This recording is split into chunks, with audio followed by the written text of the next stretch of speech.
Hey guys, welcome to word crush. Word crush पे biology का section लेकर मैं हाजिर हूँ, आपका दोस्त संजीत। तो चलो डिस्कस करते हैं heart circulatory system. Heart circulatory system में कौन कौन से ऑर्गन्स जिम्मेदार होते हैं और हार्ट का जो ब्लड सर्कुलेशन करते हैं कौन कौन से हैं ऑर्गन जो सहयोग करते हैं। तो हम उससे पहले कुछ टर्म एक्सप्लेन कर लेते हैं, जैसे कार्डी। कार्डी क्या है? कार्डी एक शब्द है जिसका आशय क्या है? हार्ट है, यानी हृदय से है।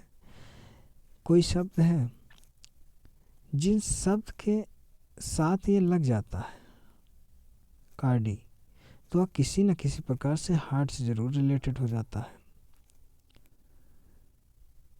जैसे कार्डियोलॉजिस्ट। मनुष्य का जो हार्ट है वह शंक्वाकार के आकार का होता है और शरीर में थोड़ा बाईं ओर उपस्थित होता है। इसका जो मुख्य कार्य है तो वह शरीर में ब्लड की आपूर्ति करना है। ब्लड की आपूर्ति करने में अनेक ब्लड वेसल्स यानी रक्त वाहिकाएं हृदय का सहयोग करती हैं।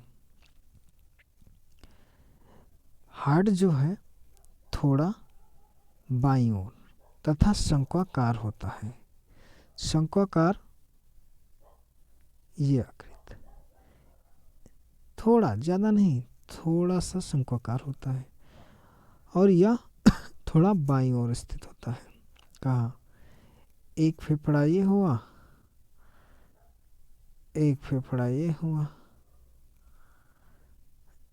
तो बाईं ओर स्थित होने के नाते थोड़ा बाईं ओर स्थित हुआ, तो थोड़ा बाईं ओर स्थित होने का नाते ये फेफड़े के स्थान थोड़ा हृदय ले लेगा। तो क्या होगा कि बायां फेफड़ा जो है दाएं फेफड़े से, जो दायां लंग्स है उससे कुछ आकार में बड़ा होता है। तो यदि क्वेश्चन पूछे कि कौन सा फेफड़ा बड़ा होता है, तो बायां फेफड़ा दाएं से बड़ा होता है। कारण क्योंकि हार्ट स्थित होता है बाईं ओर। तो समझ गए ना कि दायां फेफड़ा छोटा होता है किससे? बाएं से, कारण हार्ट स्थित होता है। तो हम देखें कि ब्लड जो सर्कुलेशन होता है, ठीक है, तो उसमें सहयोग जो हृदय का सहयोग करती है वो कौन? जो विभिन्न तरीके की जो वेसल्स यानी वाहिकाएं होती हैं। वो वाहिकाएं कौन सी हैं? उसमें एक है धमनी यानी आर्टरी। आर्टरी क्या है, कैसे हम समझेंगे कि ये धमनियां हैं और ये सिराएं हैं। तो धमनियां जनरली क्या होती है कि जो आर्टरी है, तो आर्टरी ये ब्लड को शरीर यानी ब्लड को हार्ट से शरीर के विभिन्न भागों की ओर ले जाती है और इसमें शुद्ध यानी प्योर ब्लड सर्कुलेट होता है। जैसे ये समझ लो हार्ट है, ठीक है, ये विभिन्न अंग हैं। तो यहाँ से ब्लड जो है शरीर के विभिन्न भागों में शुद्ध है पहुँचा दिया जाता है, ठीक है। यहाँ शुद्ध और अशुद्ध का मतलब है ऑक्सीजन, यानी इधर यदि ब्लड में ऑक्सीजन की पर्याप्तता है तो ब्लड क्या है? प्योर है। अगर ऑक्सीजन की पर्याप्त ना रहे, ठीक है, मात्रा न्यूनतम हो जाए तो ब्लड इम्प्योर हो जाता है। तो हम देखें कि धमनियाँ जो हैं शुद्ध ब्लड को हार्ट से शरीर के विभिन्न भागों में ले जाती हैं और इसमें शुद्ध रक्त प्रवाहित होता है। क्या सभी धमनियों में शुद्ध ब्लड प्रवाहित होता है?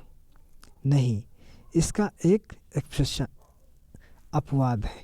क्या एक्सेप्शन है?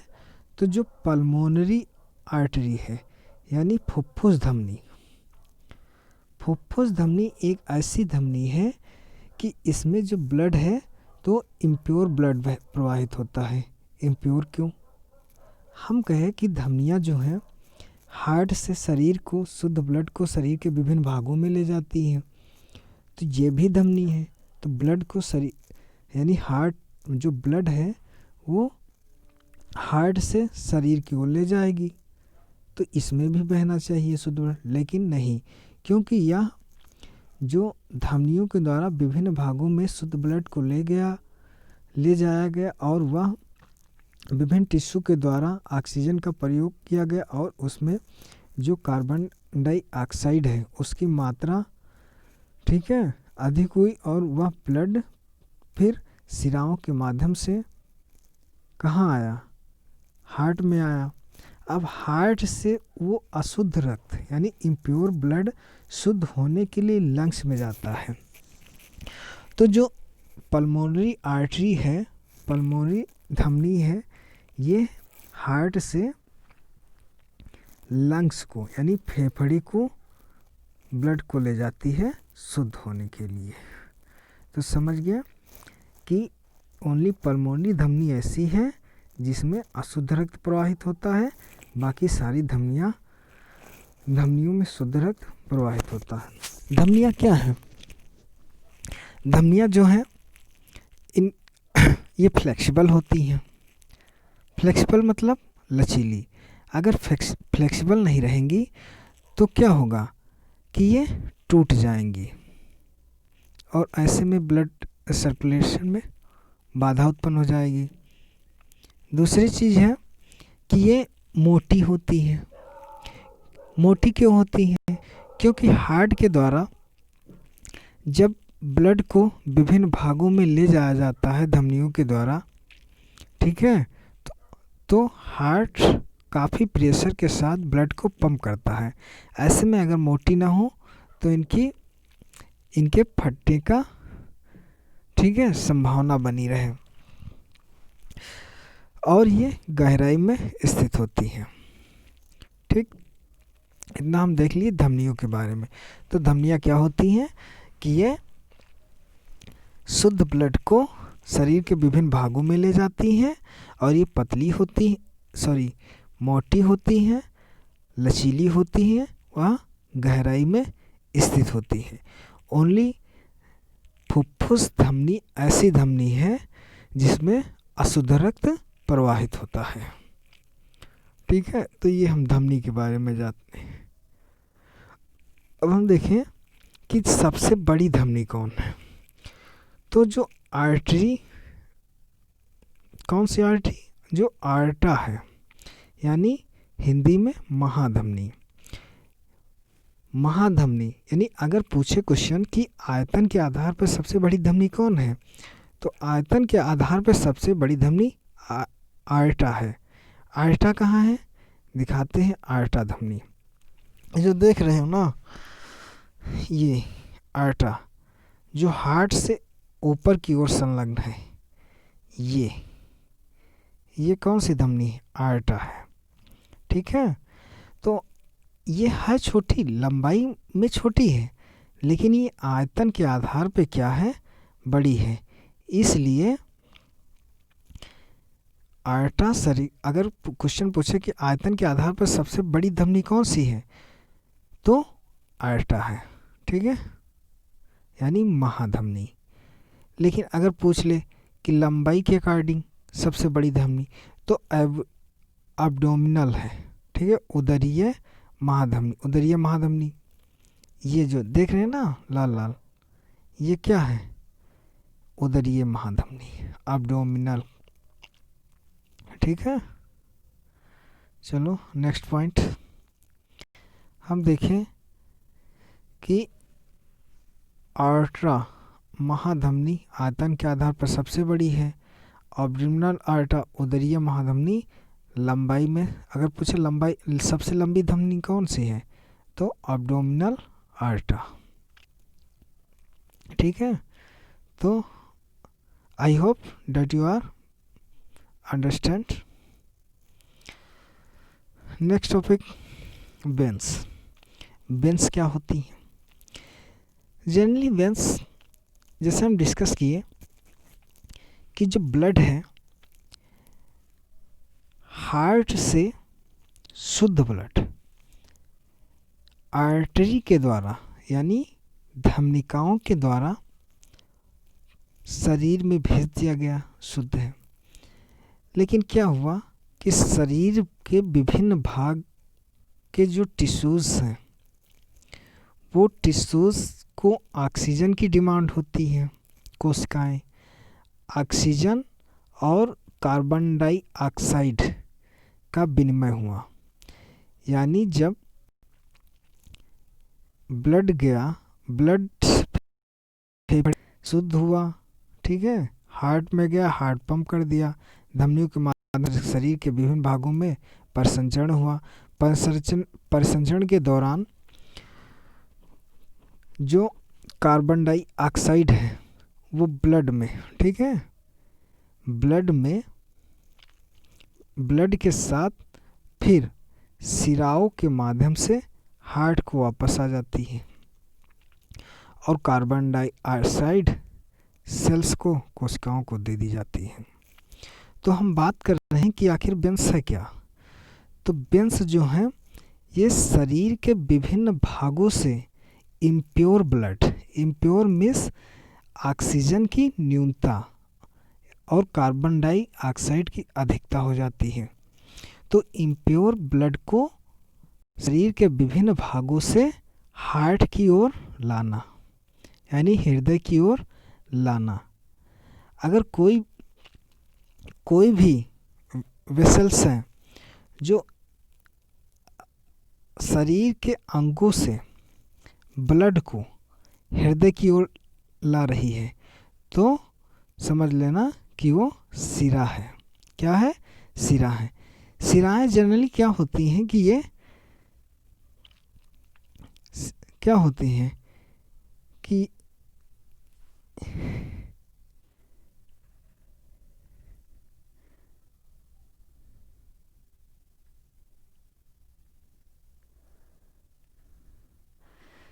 जो जनरली सिराओं में अशुद्ध रक्त प्रवाहित होता है। ओनली पल्मोनरी, कौन सा? फुफ्फुस सिरा ऐसा है जिसमें शुद्ध रक्त प्रवाहित होता है। बाकी सारी वेन्स में अशुद्ध रक्त, इम्प्योर ब्लड सर्कुलेट होता है। फुफ्फुस में, सिरा में क्यों शुद्ध रक्त प्रवाहित होता है? हम बात किए थे कि फुफ्फुस धमनी इम्प्योर ब्लड को हार्ट से कहाँ ले गई? लंग्स में ले गई।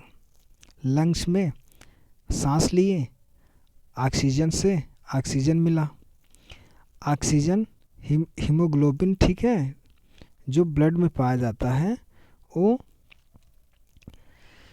ऑक्सीजन और कार्बन डाइऑक्साइड के लिए जिम्मेदार होता है। तो जो ब्लड है हार्ट में शुद्ध हुआ, फेफड़ों में शुद्ध हुआ। अब शुद्ध होने के बाद जो ब्लड है कहाँ आएगा? हार्ट में आएगा। ठीक, हार्ट में आया। अब देखो ये अंग से कहाँ की ओर आ रहा है? हार्ट की ओर लाया जा रहा है ना ब्लड को। हम क्या बात किए थे कि सिराएं क्या होती हैं? सिराएं होती हैं जो विभिन्न अंगों से ब्लड को हृदय की ओर लाएं, उन्हें क्या कहते हैं? सिराएं कहते हैं। अब जब अंगों से ला रही हैं तो इसमें अशुद्ध रक्त बहना चाहिए, लेकिन ब्लड जो है वो शुद्ध हार्ट में होता है, शुद्ध हुआ और ये फेफड़ों में शुद्ध हुआ और शुद्ध होने के बाद हार्ट की ओर ले आया गया। तो आई होप कि आप समझ गए होंगे। चलो आगे बढ़ते हैं। देखते हैं, शरीर की जो सबसे बड़ी महाशिरा है उसे क्या कहते हैं आयतन के आधार पर? तो वेना कावा, यानी सबसे बड़ी शिरा कौन सी है, तो उसे क्या कहेंगे हिंदी में महाशिरा या वेना कावा। ठीक है, वेना कावा। अगर वैसे पूछे कि सबसे बड़ी महाशिरा, तो इन्फेरियर वेना कावा। ठीक है, इन्फेरियर निम्न महाशिरा। आयतन के आधार पर महाशिरा सबसे ऐसे ही बड़ी पूछे तो इन्फेरियर वेना कावा। ठीक है, फिर जो धमनियाँ होती हैं आर्टरी की तुलना में क्या होती है कि शिराएं जो होती हैं वो पतली होती हैं। हम क्या बात किए थे कि धमनियाँ यानी आर्टरी मोटी होती हैं और गहराई में स्थित होती हैं, फ्लेक्सिबल होती है, लेकिन शिराएं उनके अपोजिट होती हैं, ये ऊपर ही स्थित होती हैं। डॉक्टर के पास जाओ, डॉक्टर क्या करता है, नाड़ी पकड़ता है, फिर कहता है नस। ठीक है, जो इंट्रामस्कुलर इंजेक्शन लगाता है वो क्या होता है, वो धमनी में नहीं लगाता है, वो जो ये वेंस है इसी में लगाता है। धमनियाँ गहराई में स्थित होती हैं, वो मुश्किल से ही दिखाई पड़ती हैं। फिर क्या होता है कि जो मेन फैक्टर है इसका शिराओं में जो है, तो इसमें जब ब्लड प्रवाहित होता है तो ओनली एक दिशा में प्रवाहित होता है। एक दिशा में क्यों? अगर ब्लड इधर जा रहा है तो ब्लड इधर ही जाएगा। ठीक है, ये वापस इधर नहीं आ पाता है। ठीक, क्यों? क्योंकि इसमें वाल्व पाए जाते हैं। ठीक है, शिराओं में वाल्व पाए जाते हैं और ये शरीर में ऊपर की ओर स्थित होती है, त्वचा के निकट स्थित होती है। वाल्व क्या है, और दिखाते हैं वाल्व। ये देखो, ये वेंस है, तो अगर ब्लड इधर की ओर सर्कुलेट हो रहा है, इधर की ओर सर्कुलेट हो रहा है, तो ये वाल्व जब ब्लड इधर आता रहेगा, लेकिन इधर से जब आना बंद होगा तो ये वाल्व बंद हो जाएंगे, इधर से ब्लड इधर नहीं जा पाएगा। तो मेन जो फैक्टर है वेंस में, तो इसमें जो ब्लड प्रवाहित होता है तो एक दिशीय होता है और इसमें वाल्व स्थित होते हैं, आर्टरी में नहीं स्थित होते। ठीक है, समझ गए होंगे।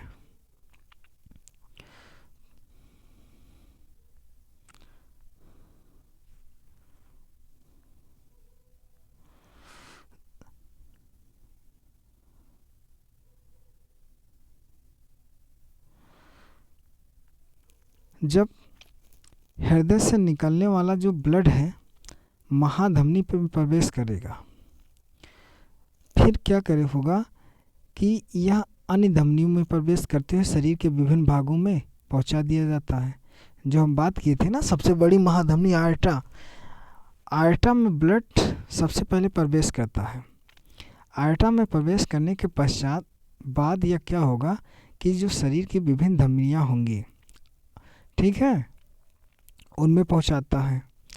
फिर धमनियाँ क्या होंगी कि धमनिकाओं यानी आर्टियोल्स, आर्टरी फिर आर्ट्रियोल में बढ़ जाती हैं। लेकिन क्या है कि अभी भी आर्ट्रियोल की दीवारें जो होती हैं वो मोटी होती हैं। मोटी होने के नाते ऑक्सीजन और कार्बन डाइऑक्साइड का विनिमय नहीं हो पाता है। जब विनिमय नहीं हो पाएगा, ठीक है, तो O2 की आपूर्ति नहीं हो पाती ऑक्सीजन की। इसीलिए धमनिकाएँ क्या है, कैपिलरी यानी केशिकाओं के रूप में बढ़ती हुई चली जाती हैं। ये केशिकाएँ बेहद महीन होती हैं, पतली होती हैं और इसकी दीवारों की जो मोटाई होती है केवल ई कोशिका जितनी होती है। इसके कारण सामान्य शारीरिक कोशिकाएँ रक्त से CO2 एवं यानी कार्बन डाइऑक्साइड एवं ऑक्सीजन का विनिमय कर लेती हैं। केशिकाएं स्वयं बेहद महीन होती हैं। 1 घन मिलीमीटर में मांसपेशी में इनकी संख्या 3 से 400 होती है। क्या हम कहें कि जो केशिकाएं होती हैं, केशिकाएं देखो ये आर्टरी है। हम बात किए कि जो ब्लड है, ब्लड क्या हुआ, ब्लड आर्टा यानी महाधमनी में प्रवेश किया। महाधमनी में प्रवेश करने के पश्चात जो विभिन्न धमनियां हैं उनमें जाएगा, उनसे शरीर के विभिन्न भागों में पहुंचा दिया जाएगा। फिर यही आर्टरी, आर्टरी किस में बनेंगी, आर्टियोल में। ये जो देख रहे हैं ना, ये आर्टियोल है। आर्टियोल से फिर क्या, आर्टियोल की दीवारें मोटी होती हैं, इसलिए ऑक्सीजन और कार्बन डाइऑक्साइड का कोशिकाओं से विनिमय नहीं हो पाता है, लेन देन नहीं हो पाता है। जब लेन देन नहीं हो पाएगा तो क्या होगा, ये जो आर्टियोल हैं, ये आर्टियोल आगे चल करके कैपिलरीज यानी बहुत पतली पतली केशिकाओं में चोट लगता है। जैसे चोट लगा, चोट लगने से देखते हो कि एकदम पतली पतली जो केशिकाएं दिखाई देती हैं जिनसे रक्त स्रावित होता रहता है, वो क्या है, वही तो कैपिलरीज हैं, केशिकाएं हैं। तो ये जो केशिकाएं हैं, ये अब इनकी जो दीवारें हैं बहुत पतली हो जाती हैं और आसानी से ऑक्सीजन एवं कार्बन डाइऑक्साइड का विनिमय कर लेती हैं। विनिमय करने के पश्चात, ठीक है, जो ऑक्सीजन है छोड़ दिया जाता है, कार्बन डाइऑक्साइड हीमोग्लोबिन के द्वारा ले लिया जाता है। फिर समझ गए होंगे, फिर क्या होता है,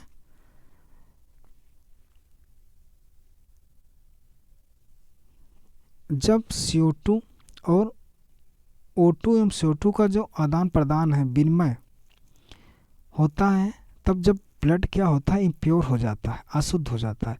तो ऐसी स्थिति में जो केशिकाएं हैं परस्पर मिलते हुए वेन्यूल का निर्माण करती हैं। वेन्यूल अथवा जिन्हें सूक्ष्म सिरा का कहते हैं का निर्माण, ये सूक्ष्म जो वेन्यूल होते हैं परस्पर मिलते हुए सिराओं या वेन्स का निर्माण कर लेते हैं। जैसे हम बात किए कि जो कैपिलरीज हैं, कैपिलरीज से ऑक्सीजन प्लस O2 का विनिमय हुआ। अब धीरे धीरे जब कोशिकाओं के द्वारा ऑक्सीजन लिया जाएगा, कार्बन डाइऑक्साइड इसको दे दिया जाएगा ब्लड को। अब ब्लड इम्प्योर होता चला जाएगा। इम्प्योर होने के नाते ये कैपिलरीज क्या है, वेन्यूल, वेन्यूल के रूप में कन्वर्ट होने लगती हैं। वेन्यूल क्या है, सिरा है, यानी बहुत छोटी छोटी सिराएं पतली पतली जैसे कैपिलरीज होती हैं। इन सिराओं में अशुद्ध रक्त प्रवाहित होता है। यही वेन्यूल्स क्या है, आगे चल के वेन्स का निर्माण कर लेते हैं, यानी सिराओं का निर्माण करते हैं। और सिराएं जो हैं, ये जो अब ब्लड इम्प्योर हो जाता है, ये हार्ट को भेज दिया जाता है। फिर हार्ट से ब्लड शुद्ध होने के लिए लंग्स में जाता है। ठीक है, तो ये हुआ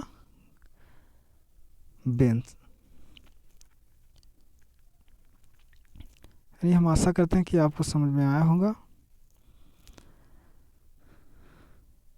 ठीक है, तो ये हम डिस्कस किए कुछ पॉइंट कि जो हार्ट सर्कुलेटरी सिस्टम है उसमें हम क्या क्या देखें कि कार्डी क्या होता है, हार्ट से रिलेटेड शब्द है। फिर आर्टरी क्या होता है, ठीक है, धमनियाँ क्या होती हैं, और उसके बाद वेन्स, जाने वेन्स क्या होता है। ठीक है, फिर अब अगले दिन नेक्स्ट चर्चा होगी हार्ट पर। Good bye, thank you for watching this video.